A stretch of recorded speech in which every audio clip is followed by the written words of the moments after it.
What's going on, guys? I am your host, Salman Ledvinka, and this is Profiling Passionate People. Today, we're going to be talking about the Denver Broncos as we're going to continue to cover all 32 NFL teams leading up to the 2021-2022 NFL season.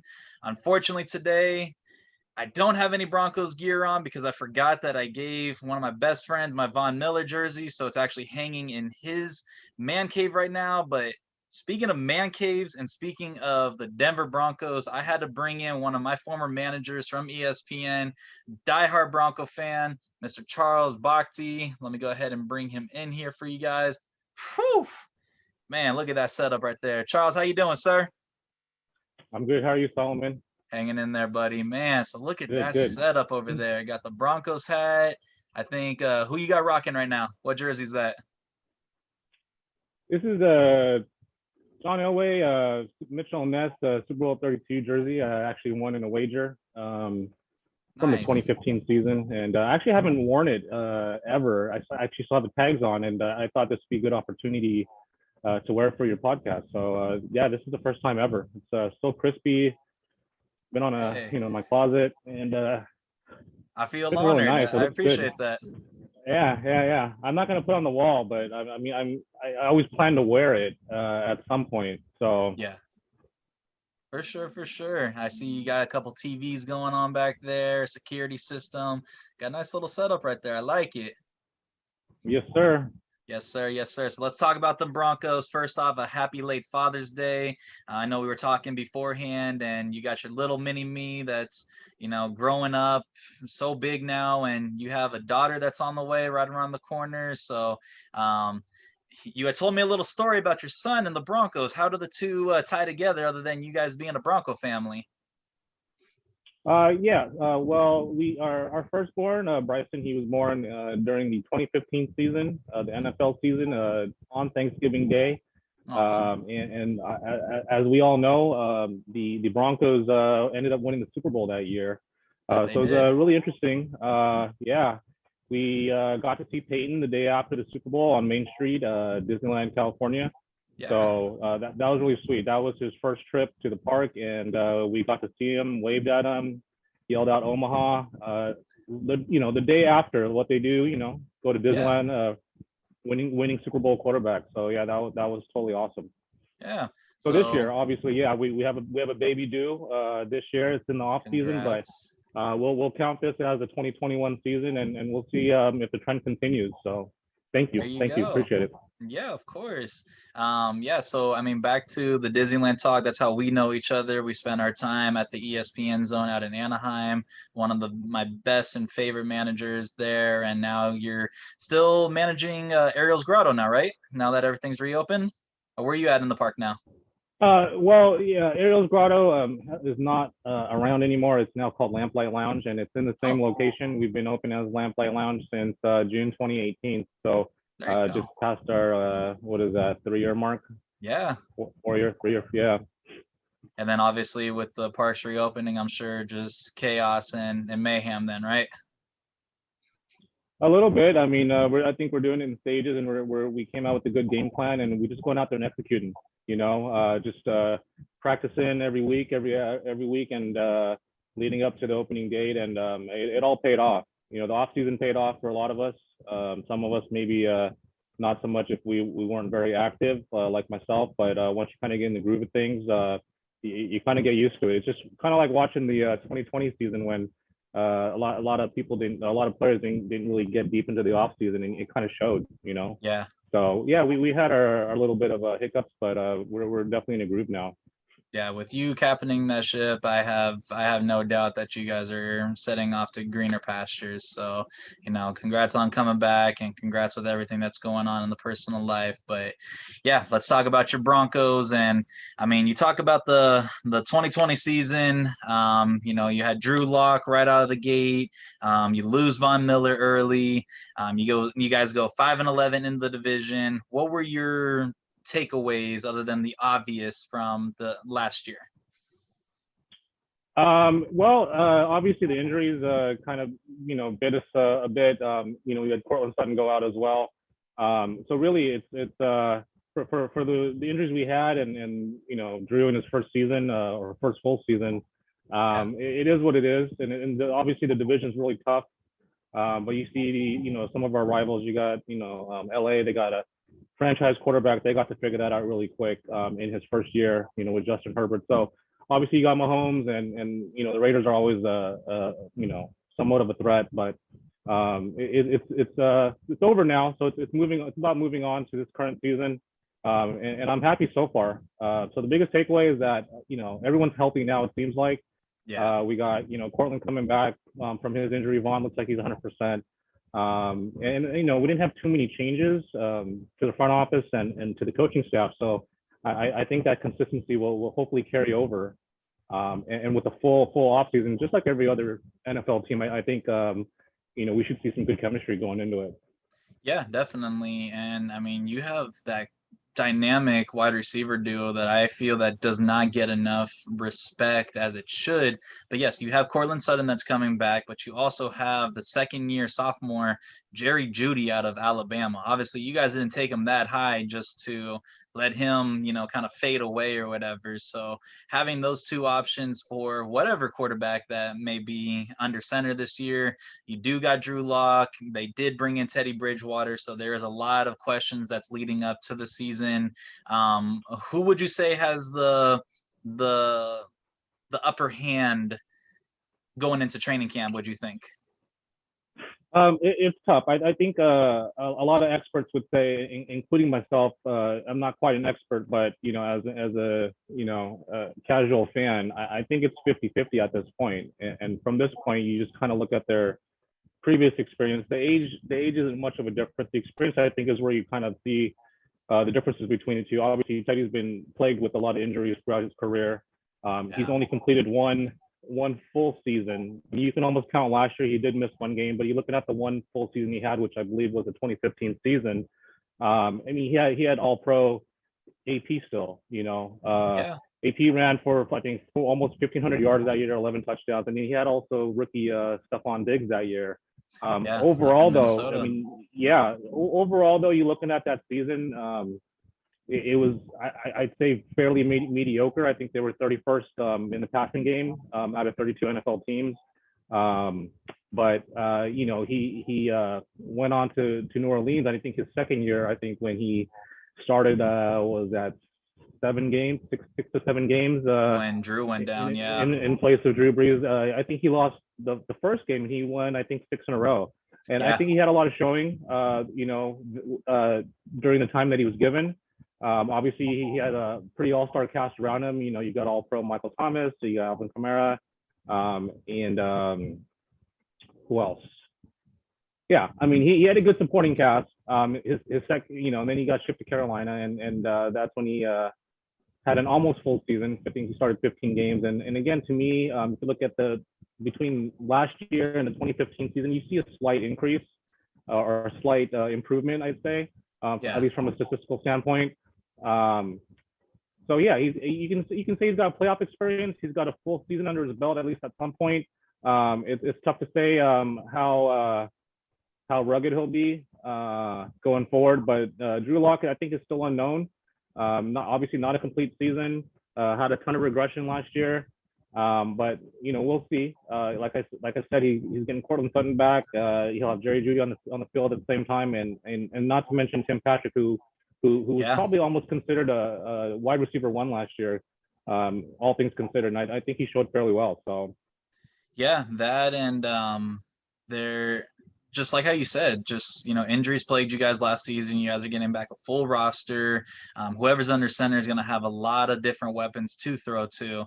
Now, I mean, I'm not gonna lie, as a Titans fan, I don't want to get too excited, jump the gun, but clearly there's some drama that's going on in Green Bay, and the Titans have been linked, the Raiders have been linked, the Niners have been linked, even the Denver Broncos have been linked. What would bring in an Aaron Rodgers to Denver? How would that, kind of play out if that had happened? Well, if it were to play out, I think it'd be great. I don't think it's hard to find anyone that would not want, Aaron Rodgers on their team, and that's myself included. I think you have to look at it not just from a player standpoint or from the standpoint of being a fan of the game, but you look at the business side of things. What would it take for us to get him? First of all, if it's too much, I probably wouldn't want him. Yeah. Depending on what it would take. So yeah, I mean, even before the Aaron Rodgers thing kind of came about, right before the draft, we were rumored with Deshaun Watson. And you look at those two; those are two quarterbacks that could be considered tier one, tier two elite. You got one Absolutely. that's obviously been in the league a bit longer than the other. Deshaun's pretty young still.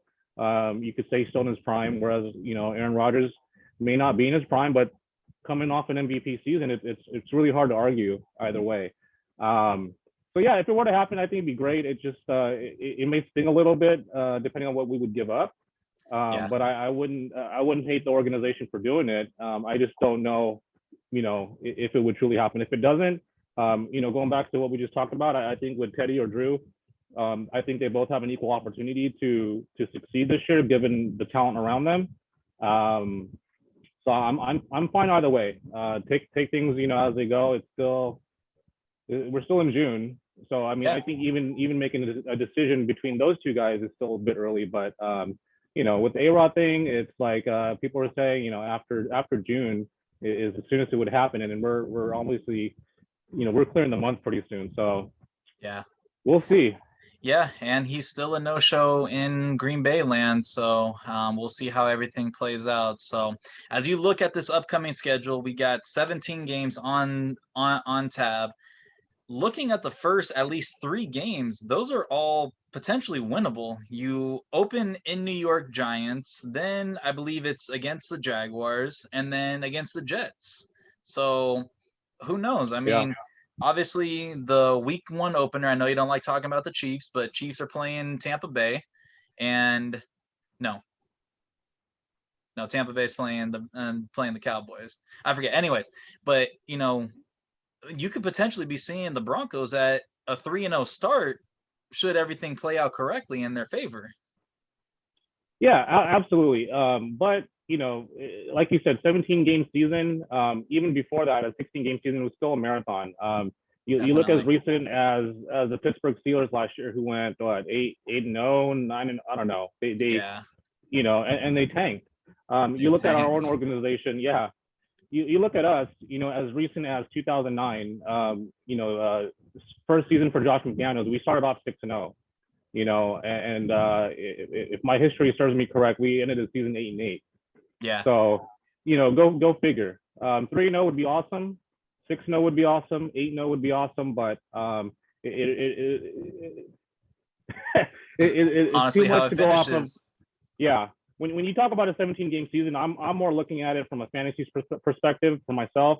How that kind of factors in. Obviously, how it factors into playoff seeding and with the playoffs and whatnot. But looking at the Titans, for example, I'm more curious to see Derrick Henry go for 2K again. I think that'd be really sweet from a 17 game perspective. But Yeah, you know, I mean, I haven't done any updating in my room lately, but I got the signed Mariota jersey, and I had actually just got a Derrick Henry autograph jersey, so I got to swap that out. But yeah, funny story. I actually went to the Titans at Broncos game in Denver 2 years ago, and that was actually the season that Mariota lost the starting gig, and I mean, I had a great time regardless. We sure. lost, and I tried making the most of it. I'm the type of fan that will go to the hotel like 3 hours before the game, and they'll put up the barricades right before everyone walks onto the bus, and I'll grab a couple photos or two. Got one with Mariota, got one with Taylor Lewan, and sure enough, I must have cursed Mariota because he played probably one of the worst games of his life, but it is what it is. So, looking at this upcoming season, are you gonna go out to SoFi and check them out against the Chargers? Any potential plans to go out to Denver and go see a live game now that the pandemic seems to be somewhat lifted? Yeah, definitely want to try. Now that SoFi is open, and obviously last year fans didn't get a chance to go. It looks really sweet, and Yeah, even when the Chargers are still in Qualcomm, we definitely we're going at least to that home game, or the Chargers home game, and that was still fun. Chargers fans aren't too bad, coming from a rivalry fan team, but I definitely would look forward to going to SoFi. I don't have any plans or immediate plans for this season. We're still kind of looking at things, and depending how Daphne, our baby, comes next month, and how we feel. Looking at hopefully Allegiant too, over in Vegas. It's great having a couple teams pretty local that are in your division, given that we play them twice a year, once in Denver and obviously once on the road. But yeah, no, we as a family, and even as myself, we have not gone to Denver to watch a game. We definitely have that on the bucket list somewhere. Whether that happens this year or next, we're not in any immediate rush, but it's definitely in the cards. Something that's going to happen at some point. Yeah, we got the NFC West this year, so I got tickets for the Titans at Rams game, considering going up to week 2 up to Seattle and checking them out there. But surprisingly, me being a Titans fan for 20 plus years now, during the pandemic, I saw an $85 round trip flight from LAX out to Nashville, and I definitely took advantage of that, and I saw the stadium and still have not been inside of it yet, nor caught a Titans game yet, but still on the bucket list one day. But just looking forward to this upcoming season, going back to stadium, seeing fans, and I just really appreciate you coming on here. So one last thought as you're looking at this upcoming schedule, again, 17 games. What is your overall expectation? Of course, I know you probably want 17-0, but realistically, how do you see your team playing out this season, record-wise? Realistically, record-wise, I'll get to that. But I think I definitely think we are in playoff contention. I don't see us winning the division, to be honest. With the Chiefs still in there and most of their guys coming back, that's going to be the biggest hurdle. But anything can happen. If we win the division, I'd be a little bit surprised. But if not, I obviously would see us coming in as a wild card. I don't know exactly how with week 17 how the playoff spots work out. But as far as a record, I see us above 500. Given, like you mentioned earlier, the our strength of schedule, I think we're in the top 5, I think, in terms of the weakest strength of schedule this year. So obviously that helps, and that's obviously based on last year's records and rankings and whatnot. But I see us definitely going above 500. Whether that's enough to get in the wild card spot, I don't know. If I'm gonna throw a prediction, I'm gonna say 10-7. Yeah, that's my that's a great guess. I think that's the equivalent of 9-7 before this year. So a 7-loss season, I think, should be enough to cut it. We'll see though. Looking at the other divisions, I still think we're probably the strongest in the AFC. With how things have kind of crumbled with Houston, and Indy's another unknown with getting Carson Wentz over there. But we'll see. I think the Chiefs will take the division. I think that's my respect to them. And obviously making it to the Super Bowl to the 2 last seasons. They're legit. I'm not gonna lie. Even when we were strong during the Payton years, I mean, they were still holding it up. Holding their own at least. Yeah, true. So Andy Reid is definitely a pretty damn good coach. He's gonna take him pretty far. No doubt about it. For sure. We will wait to see, again, another passionate person coming on here on the podcast. Mr. Charles, I really appreciate you coming on, talking about your Broncos. Again, you guys open up week 1 against the Giants, so can't wait to tune in. Yep. And speaking of tuning in, that'll conclude us here today. Feel free, jump in at any time to watch all the previous episodes. Until then, signing off. This is Profiling Passionate People. I'm your host, Solomon. That's Charles. Thank you guys, and have a great night.